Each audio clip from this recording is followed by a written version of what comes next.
Joining me for all the chat, all throughout the show, is Claire Pearsall, former Conservative Government Advisor. A very good morning once again to you. Good morning. Kat, before we get on to a lot of the topics we're talking about in this hour, I know you're desperate to come back in on what Hamish Brown, our former Scotland Yard detective, had to say about this sort of two-tier justice. Look, you were in the Home Office. You worked in the Home Office.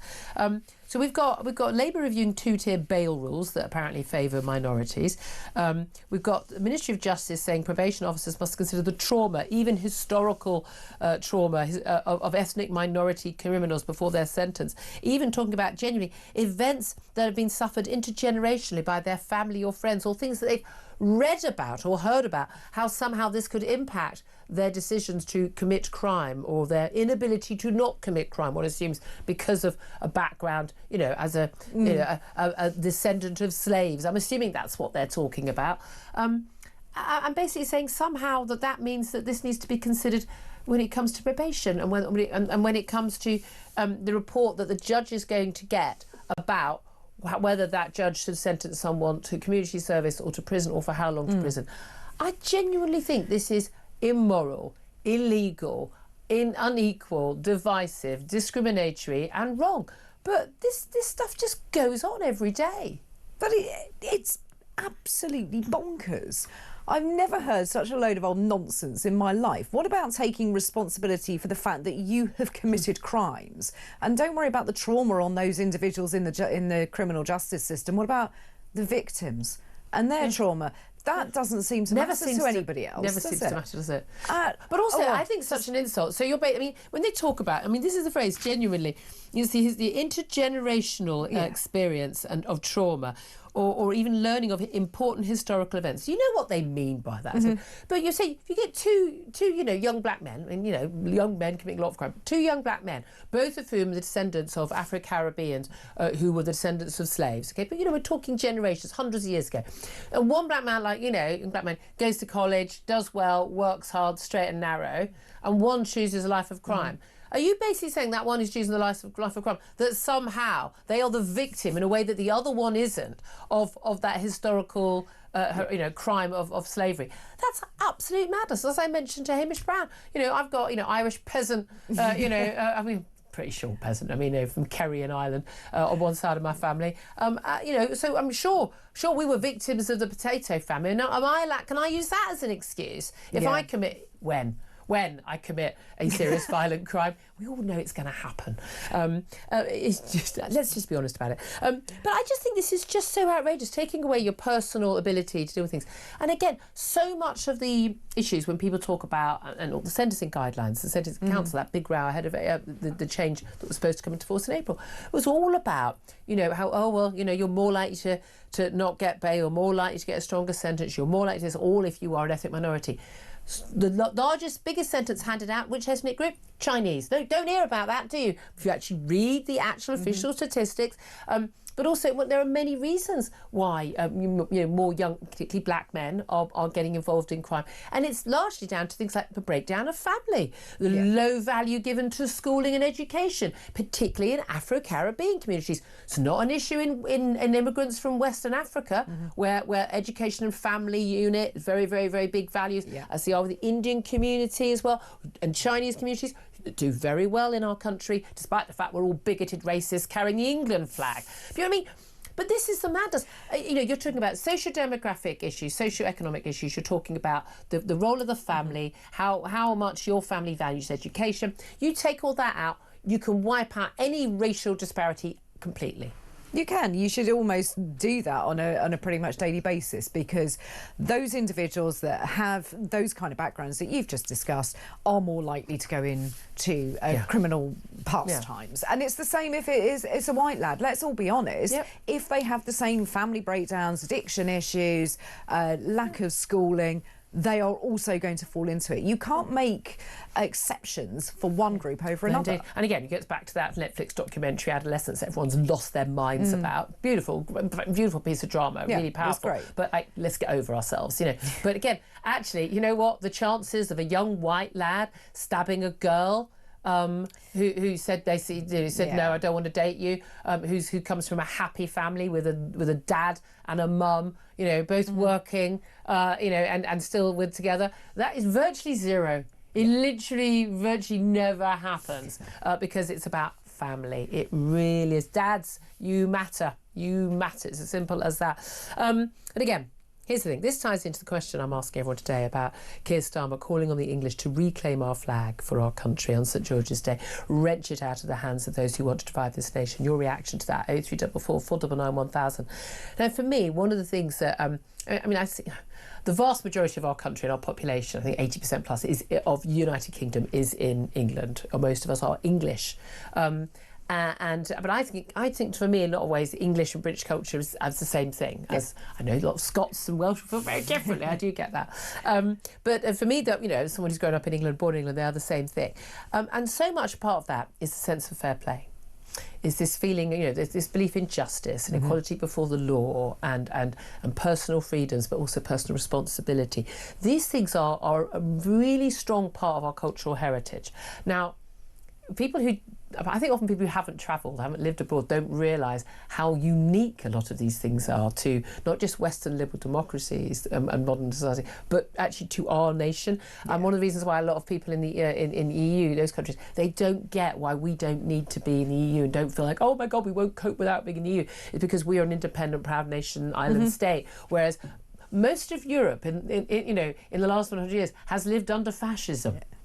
Of some kind or other, left or right wing. I mean, they have, in my memory, Portugal, has lived under, a fascist dictator. I mean, people forget this. And being proud of your flag is part of being proud of your culture. And if you've got a situation where you feel there is two-tier justice, policing of people on protest, and in terms of the criminal sentence you get, in terms of who's allowed to speak, who's not, who's allowed to be abusive, trans rights activists to women, but all not the other way around. And I think that is what we should be proud of, that our flag represents. We should. This country has an innate sense of fairness. Now, we can take the mickey out of ourselves. We're very good at self-deprecation. If anyone else does it, however, step away. That this is for us. And I think you see it online, it's social media, my local Facebook page. Everybody fights over parking spaces, youths behaving badly, potholes, whatever it may be. A lady with dementia went missing and the whole community went out. And within 20 minutes, she was located back with the family. And you just think that is why I'm proud. Because everybody and that would happen in Italy or France as well, wouldn't it? It would, but they also probably wouldn't have argued about the parking spaces, the potholes and the youths down the road. But it was that immediate dropping of all sort of other problems to go and deal with this lady. And you just sort of think, that's why. Part of why I'm so proud of being British and proud of being English. Everybody comes together when they're needed. And that is crucial. But again, sense of humour and everything. And again, that to me sums it all up. But the fact that on St George's Day, you just get all these idiots on social media. Actually, St George was Turkish, and it's like, just so bored with this, and and again, this refusal to accept anything good about this country. But isn't Keir Starmer? I mean, and we had some calls from Susan and Georgina, lots of the messages as well we're getting on text and Twitter.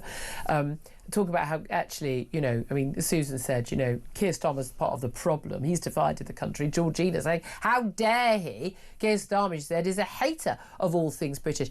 But there is a real problem on the left of this country of just not actually being proud of our nation, what it stands for, of the people. Again, we're all just horrible, nasty bigots who voted for Brexit because we're all racist, we're transphobic, we are. All men hate women. And basically every man's a rapist just walking around. These attitudes are just so imbued on the left. And this idea that you can't trust anybody to, feed their kids or brush their kids' teeth, so you have to get the schools to do it. It's that level of just total and utter contempt for the people that I think that's the bit, and that's why we are so contemptuous of them.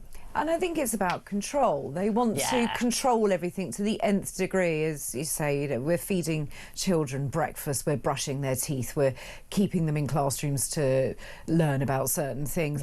what happened to free speech being all important? I think we need to embrace all of this again. And I think this issue just shows how far removed those on the left really are from what goes on day to day. And what epitomises that, of course, more than anything else, is Keir Starmer thinking for many years, and even in only the last 2 or 3 years, saying that trans women are women. Basically, saying man in a dress is a woman. No, he's not. No, you knew that. No. I knew that. Everyone sane knew that.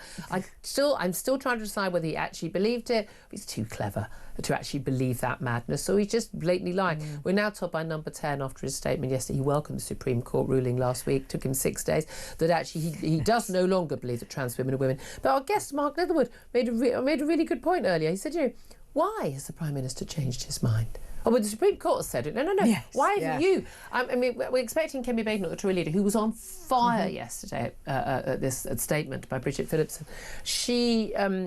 She's a former equalities and women's equality minister herself, but she's demanded that Keir Starmer apologises to women. We're expecting her to go for this at PMQs as well. Yeah, and she should. This is the one issue that she really has him on the ropes over, because he can't make that decision. Why? And I think Mark Littlewood was right when he said, what is it about the Supreme Court that Keir Starmer needs them to decide on every issue that's a little bit tricky? Yeah. And again, what's that it wasn't about? tricky for the rest of us. No, we managed to not spend a lot of money on a court case on pretty much everything. Do you expect that since this ruling, do you expect that things are going to change? We're going to talk to Sharon Davies, who's been a fantastic campaigner of this. And one of the people, again, lost her livelihood, lost jobs because of speaking out and saying, sane things.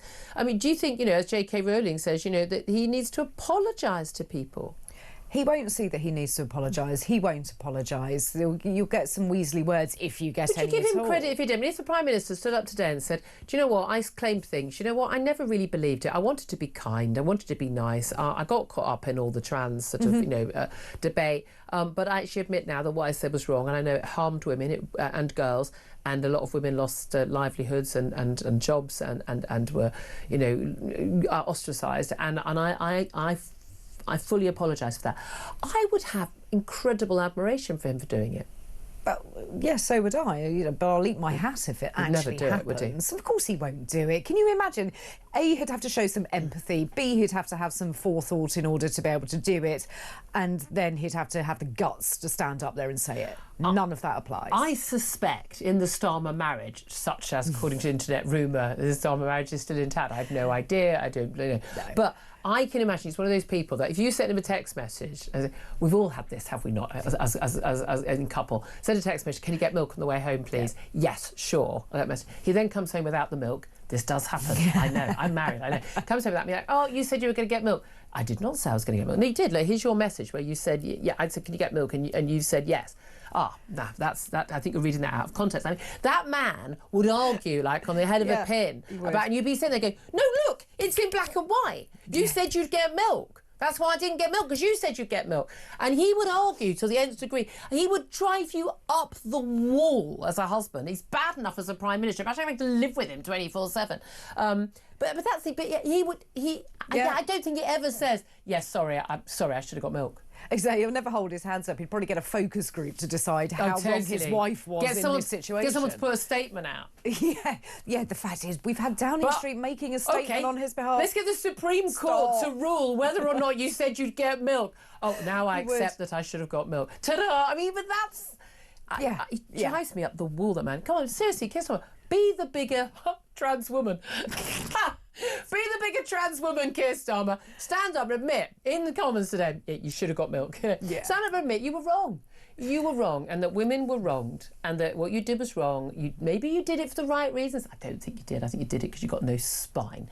But say that, I think that people will be quite forgiving. I think one of our cultural traits is we are a fairly forgiving nation. Yes. Yeah. I really like politicians who say, soz, messed up, shouldn't have done that. I have a lot more respect for people that do that. What do you make of that? Would you accept his apology? I'd love to hear from you. Give us a call, 0344 499 1000. I'd love to hear you on the English flag as well. And just finally, let's just go on to Ukraine. We talked about the economy a bit earlier.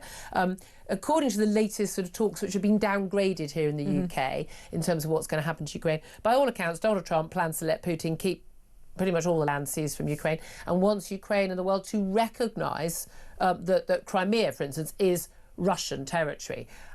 I mean, I will be out with my England flag on the streets of this city if this government recognises the legitimacy that is not there of Russia seizing Crimean territory. Well, it just gives Russia the ultimate permission to go and take exactly whatever territory they like. Just give them Poland of whichever country they like. Because I don't think they would just stop at Ukraine. I think that there are bigger plans afoot there. What do you make of what I mean? Trump and Steve Witkoff and others who just like this idea.